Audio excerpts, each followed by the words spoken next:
So now we're going to explore two major techniques that we use when we do cost planning. One is top-down and one is bottom-up. Regardless if we use top-down or bottom-up method of determining cost, they are both based on our priorities, our project priorities diagram that we created some time ago. As you can see, we have the flexibility across the top, and down the left-hand side, we have the four components that make up the triangle of project success. And you can see from this little diagram here that we have is that the most flexible, in this case, happens to be cost. So if cost is the most flexible and the least flexible is time, that means time is of the essence. We can't spend a lot of time doing cost estimates because we need to get the product out there or get the project going quicker. So that's where top-down can come in. Now, when we change that a little bit and we make time the most flexible and we make cost the least flexible, then we should probably do a bottom-up because cost is crucial. So we only have a limited amount of money to spend, and we have to make sure that we spend that on the appropriate items. And the only way to do that is to take the time to determine what those appropriate items are.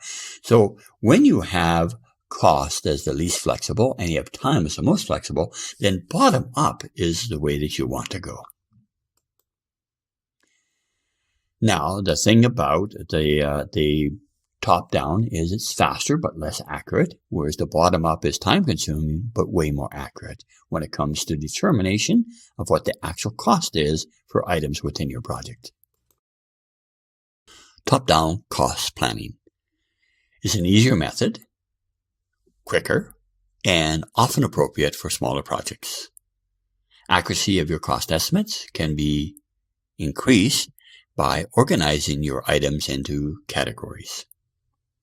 The categories can simply be personnel or resources, and then other things that we call expenses to support the activities within your project.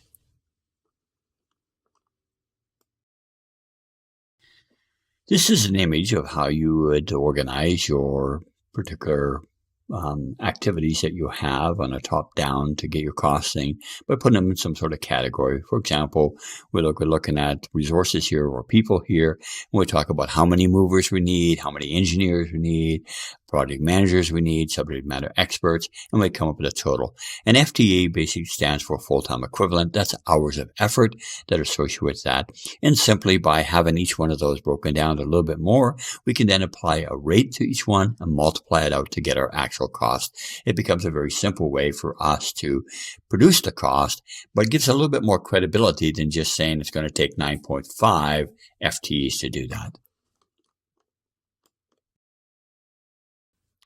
So again, using the top-down approach and using the idea of putting things into that category, we can do the same thing. We can take materials, we can take tools, we can take capital. We can further define that into boxes and wrapping, dollies and things like that and give us a total cost.